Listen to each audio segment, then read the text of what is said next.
screen here if I can. Do people see the screen? Yes? Okay. Um, so, trust.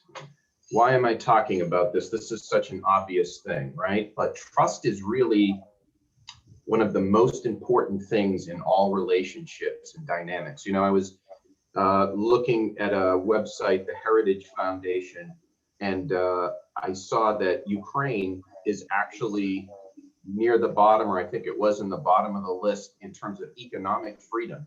And I looked at it and I wanted to understand why a little bit. And a lot of it has to do with trust, property rights, trust in judicial process, and that it's still relatively low. So I actually had an acquaintance of mine back in the US that used to come to Ukraine and teach on trust.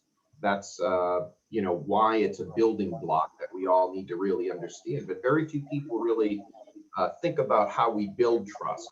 It's somewhat of an innate instinct in a lot of us. We trust someone, we don't trust them. But there's a little bit more about it. So I'm trying to fill these gaps a little bit for you. So, what is trust? Let's go by the definition from Lewicki and McAllister. By the way, a lot of this stuff comes out of this Handbook of Conflict Resolution, primary author Coleman. This was my Bible when I did my master's in conflict management. So I'm a software guy, but also have this background. So I'm trying to do something useful with my life other than just writing code. So let's go with this definition. Trust is an individual's belief in and willingness to act on the basis of words, actions, and decisions of another. So just at a high level, that's what we view it as. So what are these types of trust?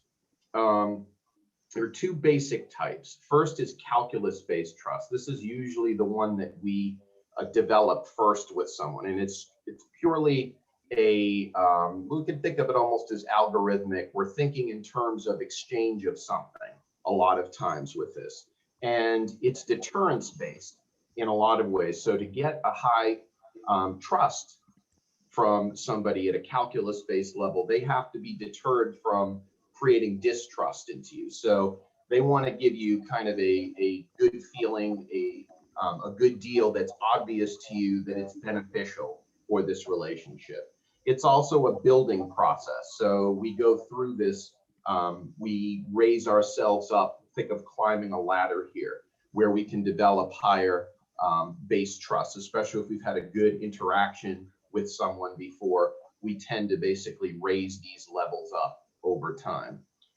And it's also based on reciprocation as well, that if I do something good for you, I might get something back also as part of it. Not always, but it has a fundamental part of it. So think of this a lot in sort of contract negotiation or initial working with vendors, things like that. This is usually the first type of trust that you build. Then we've got identification-based trust. This is really the relationship behind it. A lot of it has to do with reputation as well. Does this person seem a worthy person? Do they have a good reputation? Do I know them? And also predisposition as well. Does somebody else know something about this person? What have I gathered about this person? We have to be careful down here because we want to make sure that we filter our identification-based trust based on, very discernible criteria and objective criteria, and try to avoid things like stereotypes and microaggressions. We don't want to deal with these type of people, but only these type of people, etc. So we have to kind of keep it open. But so think of it more open relationship, reputation, and kind of feeling about that relationship with that person. So there's also distrust as well, what we call calculus-based distrust and identification-based distrust. So we're kind of we have a negative expectation in these situations. So with the calculus-based, we think that the benefits are sort of outweighed by the risks of taking on an interaction with this person. In identification-based trust, we see kind of perceived incompatibilities in different dimensions, emotions, values, goals. So these are things that we weigh when we're evaluating whether there's good trust or distrust with someone and whether we can build upon that. So again, this is a short little introduction here. So we've got these concepts: CBT, CBD, IBT. I should have had this IB, identification based, IBD, sorry. This is kind of an example of what these scenarios mean in terms of relationships. So calculus-based trust, calculus distrust, identity trust, identity distrust. Let's take a quick look at some of these in a quick table here.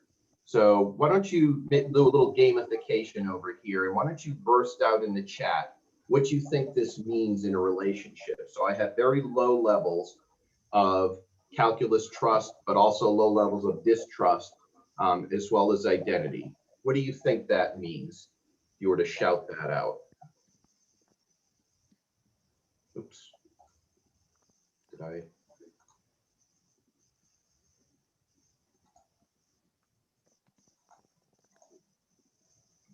Hold on here. My bad.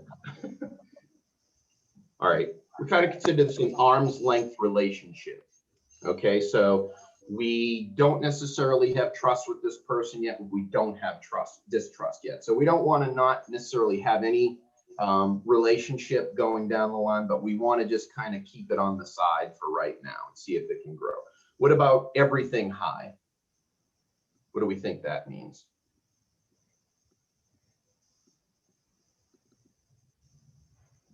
A toxic relationship.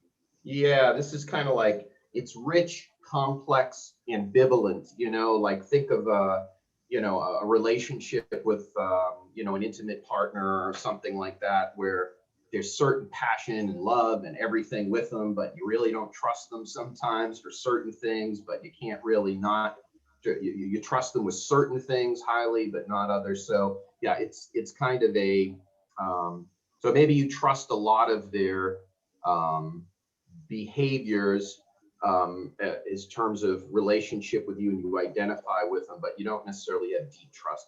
What about high, low, high, low?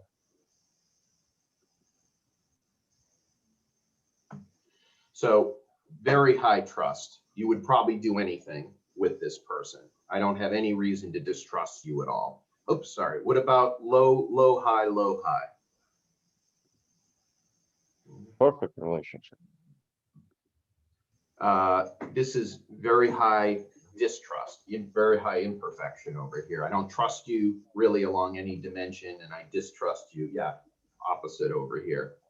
And then the last one, high, low, low, high. So I have high trust with you basically in calculus level, but low on identification level.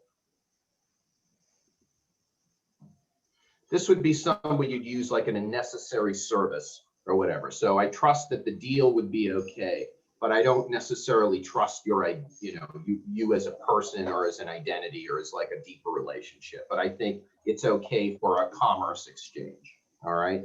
So this is an idea. You figure out there's 16 different possibilities here. I ran a little bit over here with the technical difficulties, but appreciate you listening over here, and feel free to shout out if you want to talk about it more. Thanks so much.